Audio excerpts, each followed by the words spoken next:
Friends, welcome to my YouTube channel Topesh Digital Idea. यहाँ आसुन आम जानमा कि सुभद्रा योजनार ये टमाटे लेखान पड़ी तो क्या जानी पड़ी जड़े जन अकाउंट रे पड़ी जड़े जन अकाउंट रे नहीं पड़ी टमाटे लेखा तो क्या कारण लाई नहीं पड़ी सेटा जानमा पहला आम देखमा जे निजर अकाउंट रे डीबीटी बा आधार सेटिंग है कि नहीं तो केनता जानमा तो आसुन आम पहला पहले आम गूगल जिन डेस्कटप रे हो बा मोबाइल गूगल निके तब UID सर्च करमा सेनके जे करी लैंग्वेज सिलेक्ट करी तब डाउनलोड आधार निके जमा देखो डाउनलोड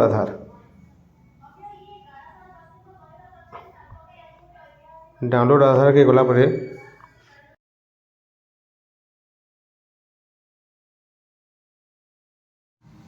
इन माई आधार निके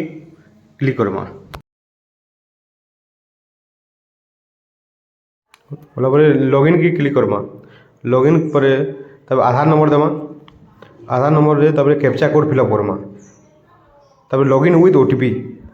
जिन रजिस्टर अच्छे जिन आधार नंबर जिन मोबाइल रजिस्टर अच्छे से दिन OTP इटे जावा कैप्चा कोड कर सारा पर से दिन OTP इटे जावा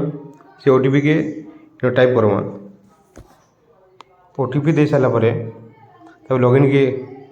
लॉगिन के गला पर तब है चेक बैंक सीडिंग स्टेटस लिखाई देवा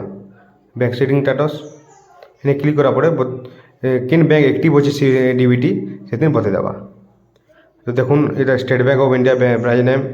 एक्टिव अच्छे लास्ट ऑर्डर के तारीख डीबीटी एक्टिव होता है बोलो कंग्राचुलेसन जदि जहाँटा इन लिखाई देवा नो बैंक लिंक बोली लिखाई देवा और स्टेटस नो बोली जो लिखाई देवा बोले तारटा टमाटे क्रेडिट नहीं देवा और जल्दी हेन्ता लिखी बोले जल्दी करे जिन अकाउंट जिन बैंक रे अकाउंट अच्छे से अकाउंट के जी डीबीटी एक्टिव कर दो नहले नुआ अकाउंट खुली करी डीबीटी एक्टिव कर दो डीबीटी एक्टिव कर सारा पर जिन आधार रे जिन आधार कार्ड रे जिन बैंक सीडिंग ही दिवा से बैंक रे पैसा जावा जहाँटा भी नो अकाउंट लिखी ताटा टमाटे क्रेडिट नहीं दिवा।